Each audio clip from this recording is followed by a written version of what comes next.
আমার ছোটবেলা থেকে আসলেই মডেল হওয়ার আগে আমার ড্রিম ছিল যে আমি হিরোইন হব। সব প্রসেসিংগুলোই আমার করা লাগছে, দেন তারপরে সিলেক্ট হয়েছি। এটা তো খুব অবাক হওয়ার মতো একটা ঘটনা যে জাজ থেকে আমাকে ডাকছে। ফার্স্ট কল আমি ইভান থেকে পাই। আমাকে আমার প্রোফাইলটা জাজে সাবমিট করতে বল। আসলে কি মডেলিং ব্যাকগ্রাউন্ড, তারপরে ফিল্মের অফার তো আসলে সাধারণ মেয়ে বা মডেলরাও তো এত এইভাবে পায় না। আমি যখন ফার্স্টে পাইছিলাম আর জাজের নাম শুনে আসলে এটা তো খুব অবাক হওয়ার মতো একটা ঘটনা যে জাজ থেকে আমাকে ডাকছে।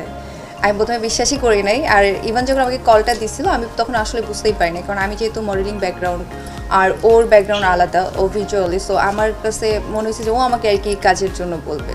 যখন আমি জাজের অফিসে এসেছি, অডিশন দিচ্ছি, তখন আমার ভিতরে আসলে অনেক নার্ভাসনেস কাজ করতেছিল। আমি তখনও শিওর ছিলাম না, আমার সাথে অনেকেই অডিশন এইগুলো থেকে একদমই আলাদা। তো ওদের লাইফস্টাইলটা এখানে উঠাই দেওয়া হয়েছে। ওরা কিভাবে সার্ভাইভ করে, ওদের রেগুলার লাইফস্টাইল কেমন, আমার মনে হয় যে এইগুলো জানা দরকার মানুষের, এগুলো দেখা দরকার।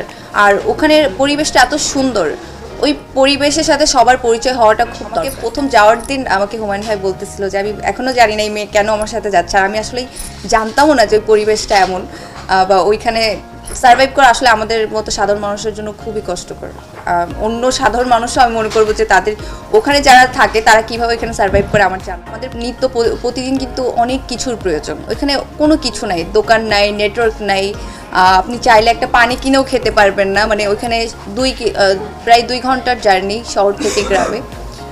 তো এইগুলোর মধ্যে আসলে এখানে অনেক মজার কিছু হয়েছে। আমি তো ভাবছি যে পিকনিকে এসেছি, পিকনিক করতেছি, সব কিছু অনেক ভালো ছিল। ওখানে আমাদের একটা মজার কাহিনী হয়েছে।